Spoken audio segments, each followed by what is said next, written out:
보겠습니다. 말씀은 창세기 13장 1절에서 18절입니다.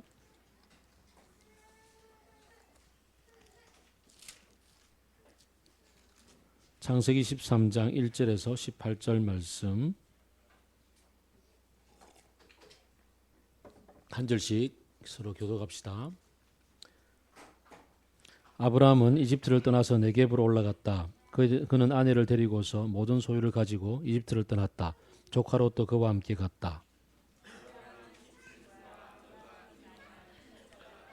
그는 네겝에서 얼마 살지 않고 그곳을 떠나 이곳저곳으로 떠돌아다니다가 베델 부근에 이르렀다. 그곳은 베델과 아이 사이에 있는 예전에 장막을 치고 살던 곳이다.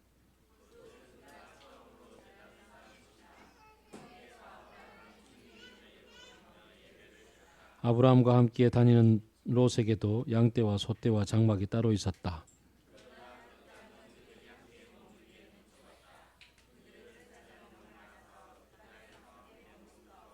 아브라함의 집짐승을 치는 목자들과 롯의 집짐승을 치는 목자들 사이에 다툼이 일어나곤 하였다. 그때 그 땅에는 가나안 사람들과 브리스 사람들도 살고 있었다.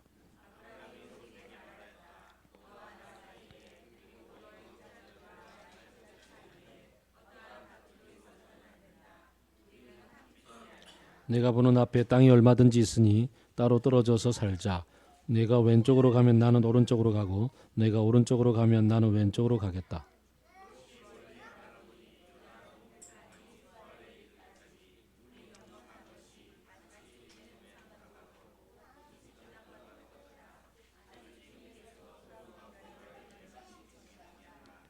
롯은 요단의 온 들판을 가지기로 하고 동쪽으로 떠났다. 이렇게 해서 두 사람은 따로 떨어져서 살게 되었다.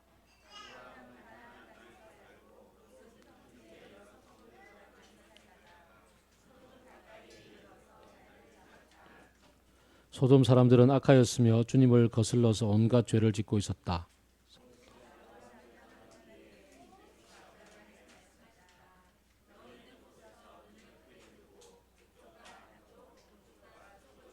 내 눈에 보이는 이 모든 땅을 내가 너와 네 자손에게 주겠다.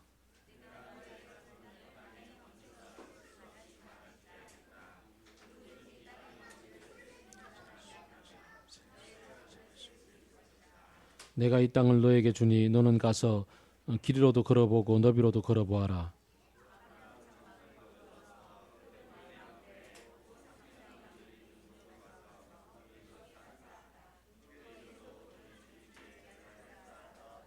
아멘.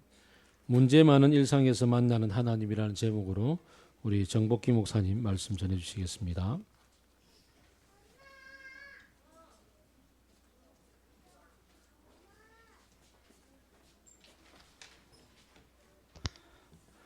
네, 어떻게 하다 보니 또 여기 서게 되었습니다.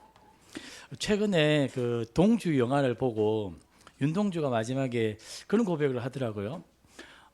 시대가 이런데 자기가 시인이 되려고 하고 시를 쓰려고 했던 자신의 모습이 너무 부끄럽다라는 이야기를 하더라고요.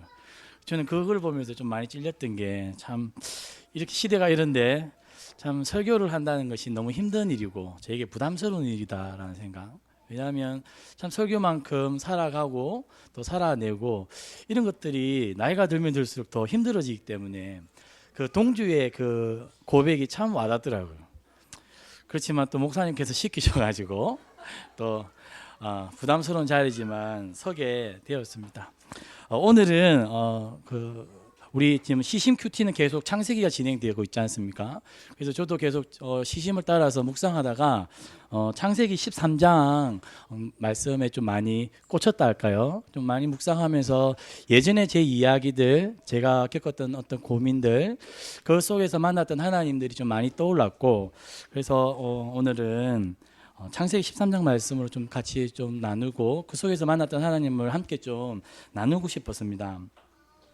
창세기 12장 보면 이제 아브라함이 갈대아우르에서 하란에서 메소포타미아에서 이제 먼 여행을 시작해서 가나안 땅에 오죠. 그리고 세겜에 도착해서 하나님께 이제 예배드리고 하나님께서 내가 복을 줄 거다. 너는 복이 되어라. 그리고 너를 통해 온 민족이 다 복을 받게 될 것이다. 하나님의 어떤 약속을 받습니다.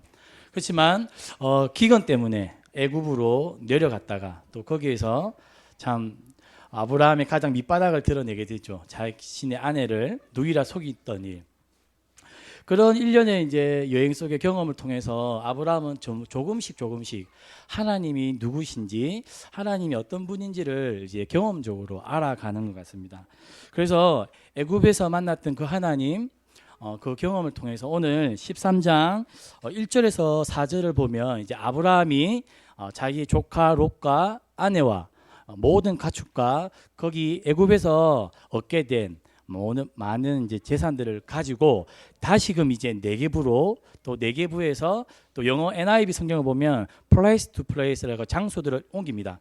그리고 until 마침내 어디까지 가게 되냐면 세겜 땅, 자기가 처음 하나님께 제단을 쌓고 예배드렸던 그 자리까지 오늘 나아가는 이야기가 13장 1절에서 4절 이야기입니다. 한번 상상을 해보았습니다. 아브라함은 트라우마가 있었죠. 어떤 트라우마가 있었습니까? 하나님 믿고 그 물이 풍성하고 문명이 잘 발달되었던 메소포타미아에서 이 별로 좋지 않은 그 당시 변방이라고 할 수 있는 이 가나안 땅에 왔더니 하나님께서 복 주신다고 했는데 복은 앵글, 기근이 왔죠. 그래서 이 가뭄, 기근에 대한 트라우마가 있는 상태에서 다시금 하나님 때문에, 그리고 하나님을 위해서 이제 12장 20절에 보면 바로가 아브라함의 모든 재산과 가족들을 애굽에서 내보내게 됩니다. 원치 않게 애굽에서 이제 나오게 되어야 되는 상황이었죠. 그렇지만 애굽을 다시 나와서 가나안 땅으로 갈 때 아브라함 안에 두려움이 있었을까요, 없었을까요? 아마 저는 하나님을 경험하고 있는 이 아브라함이 확실하게 하나님을 신뢰하지 못하는 상황 속에서 다시금 이 네겝으로 가는 이 여행의 일정이 쉽지 않았을 것이다. 이 기근에 대한 트라우마가 있었기 때문에. 또 하나님 믿고 또 네겝을 갔는데 가뭄이 들면 그때 내가 다시 믿음을 가지고 그 가나안 땅에 정주할 수 있을까? 이런 고민을 하지 않았을까요, 아브라함이? 아브라함은 애굽에 내려갈 때 자기 아내를 속여서 자신의 안전을 미리 확보하고 내려가지 않습니까? 아브라함은 굉장히 사실은 현실 감각이 뛰어난, 현실 판단이 좀 빠릿빠릿한 사람이라는 거죠.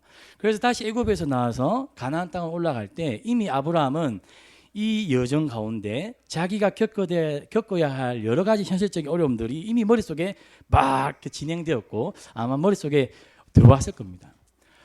근데 아마 이제 여행을 시작하고 이제 올라가는 가운데 옆에서 가장 많은 걸림돌이 되었을 사람이 있었을 것 같습니다. 누굴까요? 자신의 사랑하는 아내 사레입니다. 왜냐하면 봅시다. 애굽 땅에서는 아무래도 애굽은 이집 나일강을 끼고 있었기 때문에 그 당시 또 문명 국가였죠. 또 문명의 발상지기도 하고 얼마나 그 애굽의 어떤 라이프 스타일이 편했을까요? 장막을 치지 않아도 됐습니다. 오늘 보면 3절에 보면 이곳저곳을 떠돌아다닙니다. 떠돌아다니면서 해야 했던 중요한 일은 뭐냐면 텐트를 걷었다가 또 세팅했다가 접었다가 아마 우리 군대 갔다 온 형제님들은 다 이해가 되죠. 군 생활 중에 가장 힘든 것 중 하나는 이 텐트를 치고 거두고 하는 장면인데 불편하다는 것이죠. 예전에 사례가 애굽에 살 때는 그냥 잘 지어진 안락한 궁전에서 그냥 편안하게 쉴 수 있었죠. 그래서 아마 사례는 다시금 아브라함이 가나안 땅에 간다고 했을 때 가장 발목을 붙잡고 실수하는 거라고. 당신이야 하나님을 만났지만 나는 잘 모르겠다고. 사례는 얼마든지 아브라함의 이 여행길의 발목을 잡았을 수 있었을 것 같습니다. 그러면 아내가 이렇게 아브라함의 발목을 붙잡고 흔들어지면 아브라함은 마음이 어땠을까요? 편했을까요? 쉬웠을까요? 어려웠었겠죠. 예. 그리고 또 하나의 걸림돌이 있었을 것 같습니다. 누굽니까? 예, 조카 롯이죠. 조카 롯은 삼촌 아브라함한테 이렇게 말했을지도 모르겠습니다. 삼촌이 하나님을 만난 거지 나는 하나님을 만난 적이 없다. 그건 하나님과 삼촌의 비전이지 나의 비전은 아니다라는 거죠. 그래서 롯은 계속해서 삼촌을 설득하면서 우리 애굽 땅에 다시 바로한테 이야기를 해서 그냥 우리 애굽 땅에 그냥 조용히 그냥 찌죽은 듯이 그냥 지내자라고 협상합시다. 아마 조카 롯은 이런 협상 카드를 아마 아브라함에게 삼촌에게 제시하지 않았을까요? 여러 가지 것들이 아브라함이 다시금 이집트를 떠나서 네겝으로 올라가는 이 여행을 힘들게 했다는 추측들을 해볼 수 있을 것입니다. 하지만 아브라함은 그런 가뭄에 대한 트라우마, 그 다음에 자신의 아내 사례, 그 다음에 조카 롯, 여러 가지 자신의 이 믿음의 여행길을 막는 걸림돌이 있지만 오늘 1절에서 4절을 잘 유심히 보면 아브라함이 다시 이집트 어디 구석에서 찌중 웃듯이 살았더라라는 표현이 없죠. 없습니다. 아브라함은 하나님을 경험했고 그 하나님을 통해서 다시금 하나님의 약속대로 가나안 땅에 돌아가기로 한 것 같습니다. 그래서 영어 성경에는 이 NIV 버전에는 until이라는 접속사가 나오거든요. 이 처음에 자기가 하나님께 제단을 쌓고 예배드렸던 거기에 이르기까지라는 표현이 좀 잘 드러납니다. 그래서 아브라함은 이 여행길 가운데 마지막 그 종착지는 하나님께 자신의 마음을 드렸던 그 자리로 돌아가게 된다는 것이죠.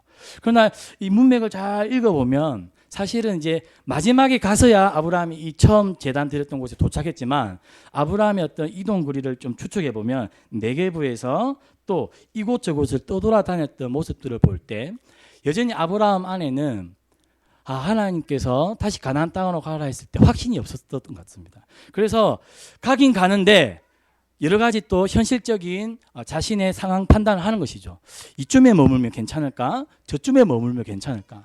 어쨌든 하나님의 말씀을 믿고 가긴 가는데 시작은 했지만 그 시작 이후에는 다시금 하나님을 전적으로 신뢰하기보다는 여전히 자신의 어떤 경험과 두려움 속에서 자신의 어떤 현실에 살아갈 수 있는 생존길을 자기 스스로 찾으려고 했다는 것이죠.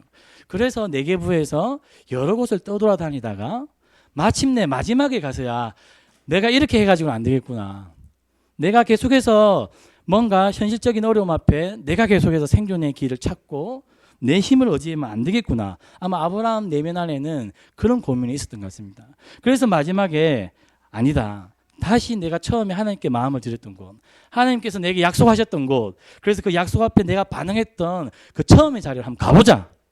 그래서 아마 아브라함은 다시금 장막을 거두고 자신의 아내 사레도 설득하고 조카 롯도 설득했을 것 같습니다. 그래서 마침내 4절에 그곳은 그가 처음으로 제단을 쌓은 곳이다. 그 세겜 땅으로 아브라함이 가는 것이죠. 그래서 제가 이 아브라함의 어떤 믿음의 여행 이 길 속에 참 우리의 모습들이 잘 드러나는 것 같다는 생각들을 합니다. 처음에 우리가 하나님 말씀을 듣고 하나님 나라 비전을 받고 우리가 어떻게 살아야 될지 늘 고민하지 않습니까? 그러다가 마음을 어느 날 굳게 먹죠.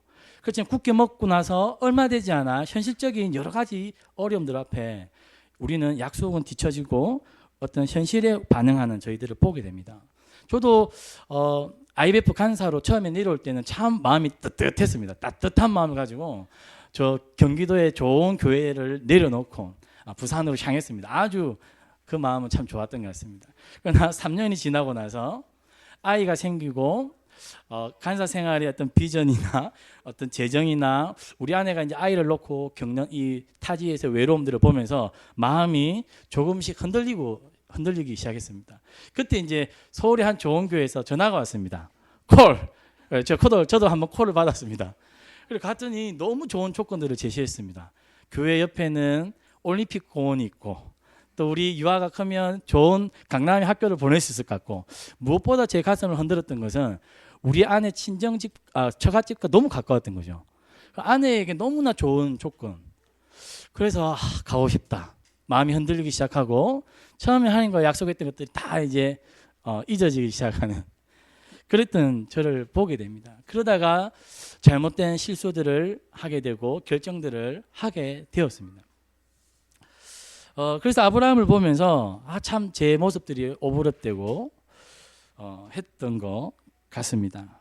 그렇지만 아브라함은 마지막에야 가서 다시금 하나님 앞에서 좀 다시금 돌아보자 마음을 먹었던 것 같습니다. 지난 메소포타미아에서 애굽까지 다시 애굽에서 이 돌아오는 여행 가운데 내 인생을 다시 한번 해석해 보자는 거죠. 내가 어떻게 행동했고 내가 어떻게 결정했고 현실의 어려움 앞에서 어떻게 내가 하나님 앞에서 반응했는지 한번 다시 내 인생을 되돌아보고 해석해보자 아마 했던 것 같습니다. 그래서 저는 이 아브라함을 보면서 우리 인생에 있어서 신앙에 있어서 가장 중요한 건 뭐냐면 그냥 우리 신앙이 점점 이렇게 성숙해 가는 것이 아니라 어느 지점에 우리가 멈추어 서서 우리 이전에 우리의 삶들, 우리의 과거들, 내가 했던 결정들, 지금 내 마음의 상태들을 놓고 다시금 비추어 보는 거, 다시금 해석해 보는 거, 하나님과 처음 만났던 그 자리에서 그것이 우리의 인생에서 너무 중요한 게 아닌가. 우리가 이것을 놓쳐버리고 살게 되면 자꾸만 잘못된 방향으로 걸어가게 된다는 생각들을 하게 됩니다.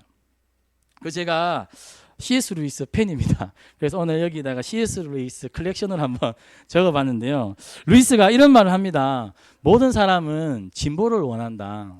하지만 진보한다는 것은 우리가 가고자 하는 그곳에 점점 더 가까이 간다는 뜻입니다. 방향을 잘못 잡으면 아무리 앞으로 나아가도 원하는 곳에 다가갈 수 없습니다. 잘못된 길로 접어들었을 때에는 그 자리에서 돌이켜 올바른 길로 되돌아가는 것이 진보입니다. 그러니까 그 경우에는 가장 먼저 되돌아가는 사람이 가장 진보적인 사람인 셈이지요. C.S. 루이스 이 글을 보면서 아브라함이 이 다시 첫 자리로 돌아가는 그 의미가 무엇인지 저는 좀 더 선명해졌던 것 같습니다. 그래서 우리 일상이 너무 바쁘죠. 밤늦게 퇴근하고 씻고 나면 자기 바쁘고 그리고 또 아침 일찍 또 출근하기 바쁘고 또 아이들이 있기 때문에 주말에도 바쁘고 참 자신의 지난 돌아온 인생을 살펴보고 재해석하고 또 자신이 내렸던 결정들이 하나님 보시기에 올바른 결정인지 반추하는 작업들의 시간들이 우리는 너무 부족한 것 같습니다. 그러다 보니까 우리가 하는 것은 뭐냐면 계속해서 이 믿음의 여행 속에서 엉뚱한 길로 가게 되고 엉뚱한 곳에서 머물게 되고 잘못된 실수들을 반복한다는 것이죠. 저 역시 그렇다는 것이죠. 그래서 우리가 바쁘지만 어떻게든지 좀 멈추어 서서 우리 공동체가 함께 좀 다시금 지난 돌아온 이 여행길에 우리 걸음들을 좀 살펴보고 그 걸음걸이가 방향이 잘못되었다면 다시금 좀 빨리 처음의 자리로 돌아가서 처음의 마음으로 좀 시작하는 것. 그게 우리 신앙생활에서 가장 중요한 것 같습니다. 우리가 뭔가 성숙하는 것들을 꿈꾸기 이전에 첫 마음으로 계속해서 살아가는 것. 그래서 처음처럼이 참 중요한 것 같습니다. 우리 처음처럼 좋아하시는 분들 계신 거 알고 있는데 그거 말고 진짜 하나님 앞에서 처음처럼 우리가 마음으로 살아가면 좋겠다라는 생각들을 해봅니다. 그래서 이제 4절에 보면 아브라함이 하나님께 제단을 쌓고 하나님 다시 시작하고 싶습니다. 다시 하나님을 신뢰하고 살아가고 싶습니다. 아마 이 고백들을 하지 않았을까요? 그런데 이제 문제는 뭐냐면 그렇게 하나님께 뭔가 자신의 마음을 딱 드리고 시작하면 우리가 살짝 기대하는 것은 뭐냐면 우리 일상 가운데 뭔가 좀 이제 나이스하게 뭔가 부드럽게 하나님께서 그래도 우리 이제 내가 이렇게 마음 먹었는데 하나님이 이 정도로 이제 좀 우리 인생을 좀 풀어주셔야 되는 거 아닌가? 기본적으로 우리가 좀 탄탄대로를 갈 수 있도록 좀 도로를 깔아주셔야 되는 거 아닌가 이런 기대감을 가질 수 있지 않습니까? 그렇지만 5절에서 7절에 보면 문제가 또 반복됩니다. 이번에는 어떤 문제냐면 처음에는 기근의 문제 때문에 애굽에 내려갔지만 이번에는 오히려 너무 많은 재산 때문에 문제가 생깁니다. 땅이 영어 성경에 보면 땅이 이네들의 재산을 감당할 수 없을 정도라고 말합니다. 하나님께서 축복하신 결과 이 땅이 이들의 어떤 재산들, 가축들을 먹이고 해야 되는 이 모든 것들을 서포트할 수 없다는 것이죠. 그래서 문제가 생깁니다. 그래서 특히 이제 아브라함과 롯은 또 많은 가축들을 목축을 해야 되기 때문에 목초지가 있어야 되죠. 그리고 가축을 먹여야 될 물이 필요합니다. 우물. 그래서 나중에 가면 뭐 우물 싸움도 하죠. 그래서 물이 너무 중요하고 목초지가 중요한데 아마 그 지역은 충분히 감당할 수 없었던 것 같습니다. 그리고 7절에 보니까 이미 이 땅에 가나안 사람도 살고 있었고 브리스 사람이 살고 있었다는 것이죠. 너무 좁았던 것 같습니다. 그래서 참 성경은 우리 일상은 느리는 식으로 문제가 반복되는 것들을 가르쳐 주는 것 같습니다. 저도 사실 앞에서 오늘 이렇게 밝은 표정으로 설교하고 있지만 저는 어제 저녁에 문제가 있었습니다. 네, 저희 아내한테 너무 화가 나가지고 이 화를 어떻게 해야 될지 몰라서 그냥 일찍 자버렸습니다. 유아랑 같이. 그래서 참 이렇게 일주일 7일이면 한 3일은 아내한테 화가 나고 이걸 어떻게 해야 될지 몰라가지고 혼자서. 근데 또 아내의 이야기를 들으면 또 이해는 되거든요. 이해가 되니까 더 화가 나는. 그래서 참 우리 일상은 문제가 이렇게 안 거쳐지는 날들이 없는 것 같습니다. 집안에 문제가 없으면 또 직업에서 문제가 생기고, 거기 문제가 없으면 또 관계 속에서 트러블이 생기고, 그게 없으면 우리 몸의 건강에 문제가 생기고. 예. 그래서 저는 일상은 계속해서 하나님과 좋은 관계 속에서 우리가 얼마든지 마음을 다시금 헌신하고 내가 큐티해야지, 새벽 기도 가야지 마음 먹었지만, 그것과 다르게 일상은 여전히 문제로 반복되는 것이 우리 일상이라는 것이죠. 그래서 하나님은 우리의 일상을 어떤 진공 상태로 만드신 게 아니라는 것이죠. 그냥 온실하우스에서 그래 큐티하고 예배드리고 좋게만 살아갈 수 있는 삶의 자리로 일상을 준비하신 것이 아니라, 우리의 어떤 믿음의 결단들이 정말로 그것이 진정성이 드러날 수 있도록, 그리고 이 문제들과 부딪히면서 자라가고 검증되어지고 드러날 수 있는 일상을 하나님 우리에게 준비하신 것 같습니다. 그래서 이런 문제가 많은 일상, 그래서 신앙은 판타지가 아니구나, 참 내가 예배 잘 드리고 마음의 결심을 한다고 해서 참 우리 일상이 풀리고 형통한 것이 아니구나 라는 생각들을 합니다. 그래서 이런 문제가 많은 일상 속에 참 우리 공동체가, 우리 또 목장들이 해야 되는 것들은 뭐냐면, 처음 마음으로 이 문제 많은 일상에서 계속해서 격려하고 서로가 서포트해주고 처음 마음으로 살아갈 수 있도록, 버텨낼 수 있도록, 싸움 해내갈 수 있도록 그 힘들을 함께 좀 세워가는 자리가 우리 목장의 자리가 아닌가 생각해 봅니다. C.S. 루이스가 그 스크루테이프의 편지는 잘 아시죠? 여기 보면 삼촌 사탄이 조카 사탄한테 그리스도인들을 잘 꼬시는 이 비법을 전수해 주는 책이거든요. 그래서 여기 원수라고 해놨는데, 이 원수는 하나님을 원수라고 말한 겁니다. 사탄의 입장에서 원수가 인간 영혼 하나를 제 것으로 확보하기 위해 꼭대기보다 골짜기에 더 오전한다는 것을 알면 아마 좀 놀랄 게다. 원수가 특히 아끼는 인간들은 그 누구보다 길고도 깊은 골짜기를 통과해야 한다. 이 말은 뭡니까? 하나님이 우리를 너무 사랑하시기 때문에 우리를 깊은 골짜기를 통과해 가면서 우리가 더 하나님을 의존하게 되고 하나님 백성으로 살아갈 수 있는 이 믿음들을 철을 재련하는 것처럼 우리가 그런 일상 속에서 우리의 믿음을 하나님께서 만들어 가신다는 것이죠. 진공 상태가 아니라, 온실 비닐하우스가 아니라 이런 일상에서요. 그래서 저는 어제도 사실은 아내한테 화가 나고 아내랑 한번 대판 싸우고 싶은 마음이 있었지만, 그러면 이 부끄러움 때문에 사실 여기 또 설교하기 힘들지 않겠습니까?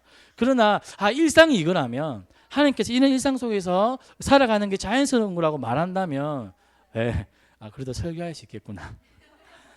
그래서 일상에서 때로는 실패하고 아브라함처럼요, 참 비겁하게도 살고 잘못된 실수하지만 우리의 믿음은 순간순간이 아니라 이 여정이라는 것이죠. 여행. 그래서 이 전이기 때문에, 여행이기 때문에 실수할 수 있는 여행의 순간이 있지만, 또 여행의 마지막에 가서는 얼마든지 되돌아보았을 때 그 실수의 과정이 우리의 믿음을 자라게 했던 모판이 될 수 있고 그름이 될 수 있다는 확신이죠. 그래서 우리의 어떤 믿음의 여행이라는 긴 이 관점 속에서 매일매일 이 문제 많은 일상을 좀 자신감 있게, 용기 있게 우리가 좀 버텨내고 살아가면 좋겠습니다. 그래서 이제 이런 문제 때문에 아브라함은 이제 8절에서 13절에 보면 자기 롯에게 이런 말을 합니다. 우리가 가족이지 않느냐. 사실 아브라함은 롯을 되게 애지중지했던 것 같습니다. 그래서 롯을 어디서부터 데리고 옵니까? 메소포타미아에서부터 데리고 오죠. 애굽에도 또 데리고 갑니다. 또 애굽에서 데리고 옵니다. 그러니까는 아브라함은 조카 롯을 굉장히 애지중지하는, 가족을 굉장히 좀 아꼈던 사람인 것 같습니다. 아마 장남으로서 어떤 이런 책임감 때문인지 모르겠지만 아브라함 볼 때 가족을 되게 중요하게 여겼던 것 같습니다. 그런데 목자들이 다투고 있으니까 아브라함이 롯에게 말합니다. 우리가 가족인데 내가 너를 얼마나 아끼고 사랑하냐. 그런데 우리가 서로 다투지 말자라는 이야기를 하죠. 그리고는 롯에게 제안을 합니다. 네가 가고 싶은 대로 가라. 네가 우하면 나는 좌하고, 네가 선택하는 것 먼저 기회를 주겠다라고 합니다. 참 아브라함이 한켠 성숙한 모습이죠. 예전에는 살기 위해서 자기 가족인 아내도 팔았는데 오늘 모습을 보면 아브라함이 그나마 조금 성숙했던 것 같습니다. 애굽에서 만났던 하나님을 통해서 아브라함의 믿음이 조금 성숙한 게 아닌가 추측해 보겠습니다. 그런데 아브라함이 롯에게 네가 우하면 나는 좌하겠다라고 했을 때 롯이 선택했던 곳은 어디였습니까? 소돔이죠. 소돔. 근데 소돔이 얼마나 좋았냐면 10절에 보니까 물이 넉넉한 것이 마치 주님의 동산 같고 이집트 땅과도 같았다. 그러니까 주님의 동산, 에덴 동산, 이 이집트 두 표현을 반복해서 다른 비유를 들어서 강조합니다. 그만큼 아마 이 요단강 이 부근 롯이 바라보았던 이 삶의 자리가 너무 나이스한, 아마 부산에서는 어디쯤 되겠습니까? 해운대나 신시가지쯤 되겠죠. 그래서 롯이 내가 해운대 신시가지를 선택하면 아마 이제 아브라함 나는 저 반여동으로 가겠다. 이 정도. 그래서 제가 생각해 보았습니다. 아무리 아브라함이 하나님을 만났지만 신앙이 성숙했지만 이게 쉬울까? 아무리 자기가 조카 롯을 사랑하지만 이게 쉬울까? 한번 제가 생각해 보았어요. 제가 생각하면서 떠올랐던 게 뭐냐면 지난 설날이었습니다. 제가 형님을 사랑하거든요. 세배를 하는데 우리 형은 조카가 3명이 있습니다. 형네 집은 아이가 3이고 저는 1명. 저는 이제 우리 조카들한테 세뱃돈을 주면 곱하기 3이 되고 우리 형은 저한테 주면 그냥 곱하기 1이 되는 거죠. 그래서 그 세배를 하면서 제 안에 불현듯 손해 보는 거 아닌가? 이런 마음이 들더라고요. 그리고 제가 작년 설과 이번 설에 굉장히 형한테 섭섭했던 게 하나 있었습니다. 우리는 뭐 작지만 선물을 준비했었거든요, 형한테. 그런데 형은 작년에도 그렇고 올해도 그렇고 설 준비를 선물 안 주더라고요. 아무리 가족이지만 섭섭하더라고요. 이게 뭔가. 그래서 아내한테 다음에 하지 말까? 뭐 이런 참 좀 부끄러운. 그래서 이게 쉬운 건 아닌 것 같아. 그래서 참 아브라함이 롯한테 이렇게 하는 것들이 얼마나 쉽지 않았을까라는 거죠. 그렇지만 참 아브라함은 하나님을 경험하고 그 처음 자리에서 하나님과 약속했고 하나님께 받았던 그 믿음 때문에 무엇을 결정합니까? 자기가 좀 더 희생하기로, 자기가 좀 더 손해보는 선택을 하게 됩니다. 우리도 일상에서 좀 더 내가 손해봐야 될 거 있고 시간적으로 물질적으로 희생해야 될 부분들이 있죠. 그러니까 그게 잘 안 됩니다. 어렵고. 그러나 우리가 이것이 가능하게 하는 이유가 뭘까? 우리가 뭔가 손해보고 희생할 수 있는 삶을 살아가게 하는 이 에너지는 뭘까 했을 때 하나님이 우리에게 약속하신 것이 있고 그것을 내가 기억하고 그것을 내가 믿을 때 우리는 손해볼 수 있고 희생할 수 있는 것 같습니다. 그래서 우리 목자님들이 어떤 맛있는 이 음식들을 하고 집을 내어주고 시간을 헌신하는 것들, 이게 왜 가능할까 했을 때 아마 하나님과의 어떤 관계 속에서 하나님을 믿기 때문에, 그 하나님으로부터 어떤 힘 때문에 우리는 희생할 수 있고 선택할 수 있다는 것이죠. 그러나 반대로 하나님 없이 하나님의 약속이 없는 사람들은 이런 삶이 어렵다는 것입니다. 돈이 아무리 많은 사람들도 잘 어렵지 않습니까?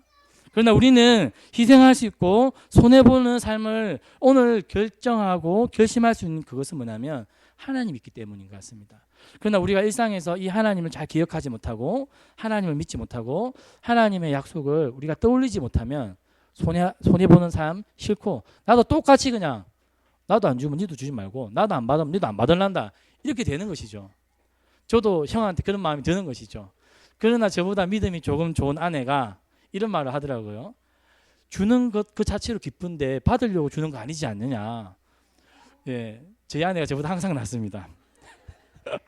그래서 아내 말을 들으면서 참 제가 너무 현실적이고 참 나쁜 사람이구나, 이런 생각들을 하게 되었습니다. 그래서 저는 아브라함을 보면서 하나님 때문에 오늘 손해보고 희생하는 삶을 보는 아브라함을 봅니다.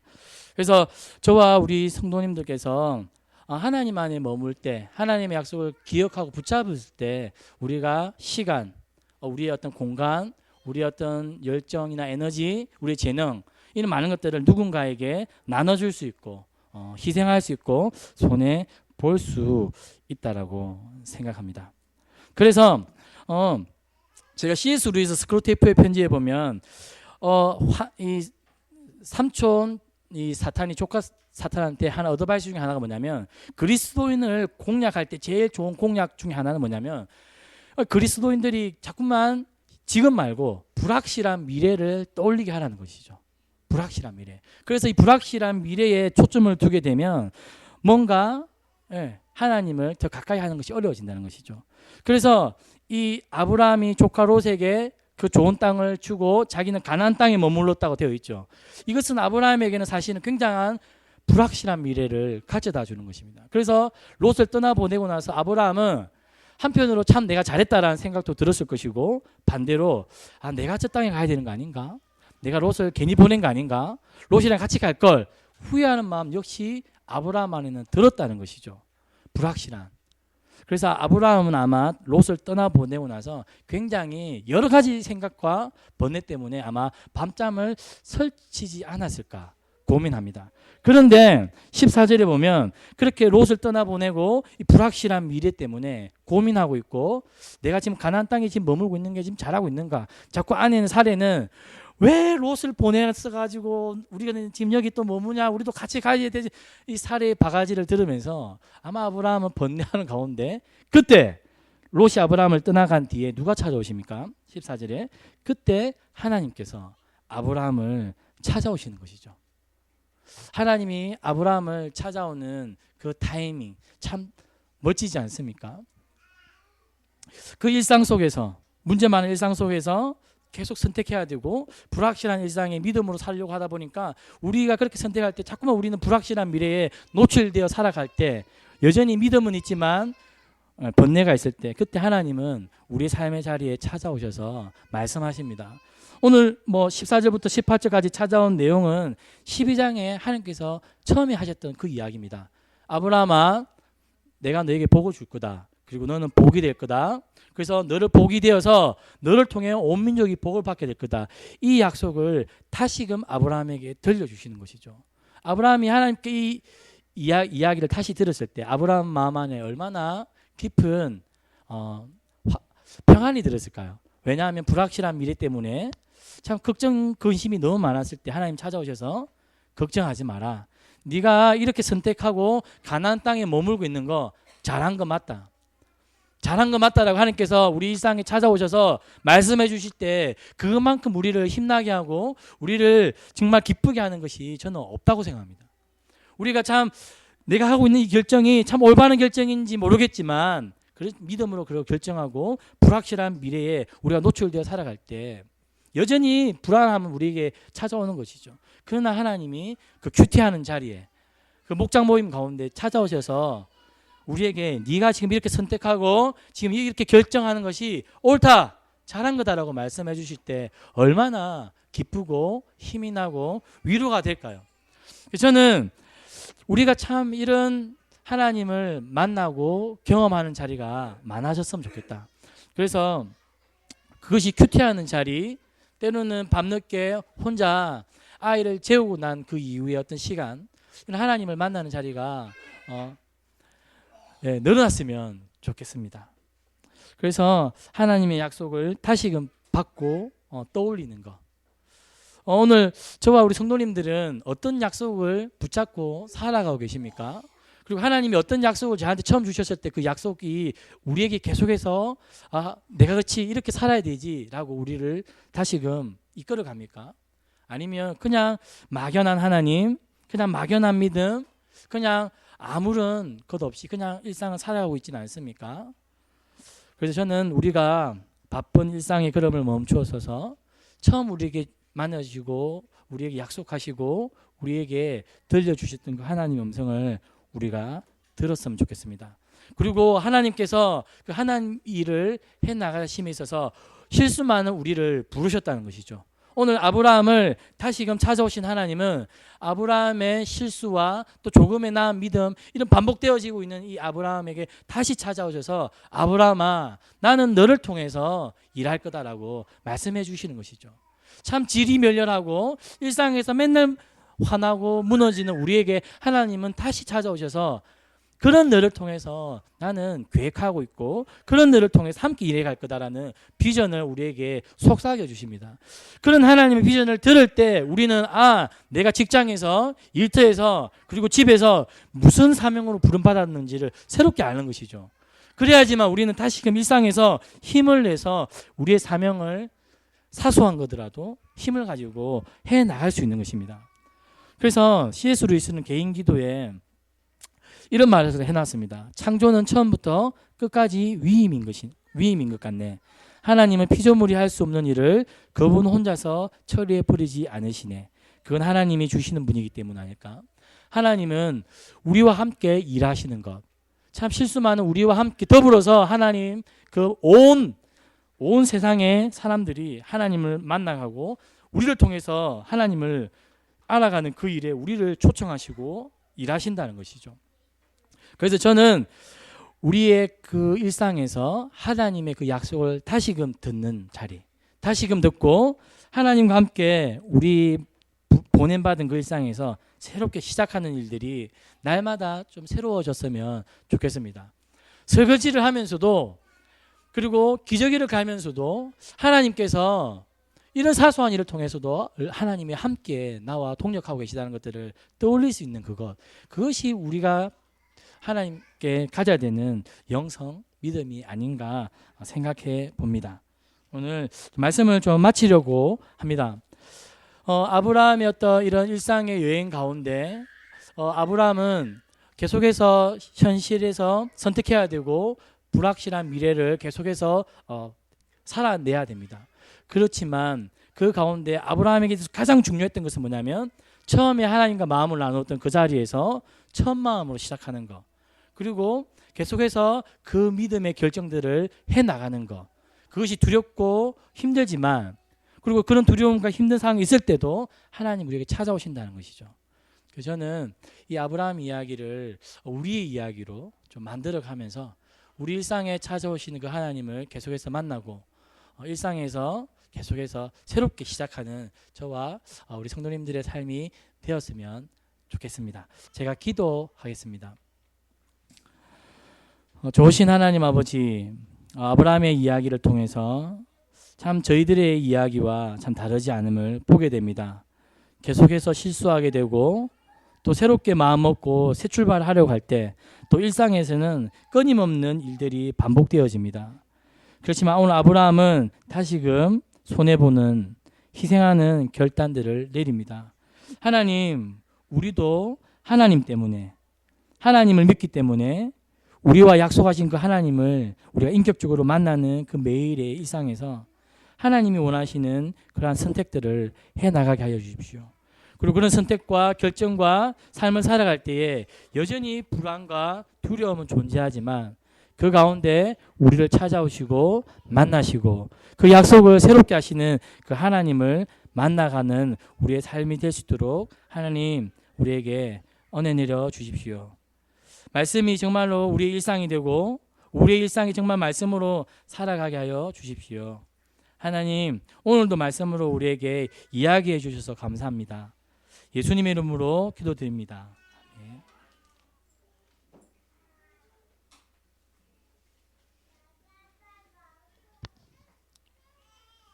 예, 감사합니다. 함께 우리를 드리며 봉헌하겠습니다.